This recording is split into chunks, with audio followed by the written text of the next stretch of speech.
हे म्हणजे मसाला पुरी. तुम्ही समोसा कचोरी खाणं विसरून जाल, इतकी सुंदर ही मसाला पुरी तयार होते. तर त्यासाठी मी इथे घेतलेला आहे अर्धी वाटी रवा.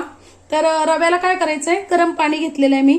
तुम्ही जर अर्धी वाटी रवा घेतला असेल ना, तर त्यात अगदी 2 ते 3 चमचे गरम पाण्याने रवा छान आपल्याला 5 मिनिटासाठी भिजू द्यायचा आहे.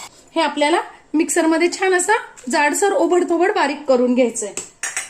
इथे मी 2 बटाटे छान किसून घेतलेले आहेत. थोडीशी घेतलेली आहे कोथिंबीर आणि 1 चमचा घेतलेली कसुरी मेथी. आपल्याला हे जे आपण रव्याचं भिजून ठेवलेलं होतं ना, ते यात बटाट्याच्या याच्यात घालून घ्यायचं आहे. आपण बारीक केलेला मिरची आणि आलं लसूण ते पण यात घालून घ्यायचंय. त्यानंतर यात घालायचंय चवीनुसार मीठ. मी इथे अर्धा ते पाऊण चमचा मीठ घेतलेलं आहे. त्याचा चमचा घालायचा आहे ओवा. ओवा छान हातावर कुस्करून घालायचा आहे. अर्धा चमचा घालायचे तीळ. तीळ खूप छान लागतात.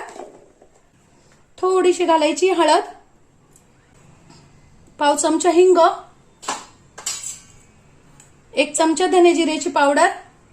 अर्धा चमचा घालायचा आहे चाट मसाला.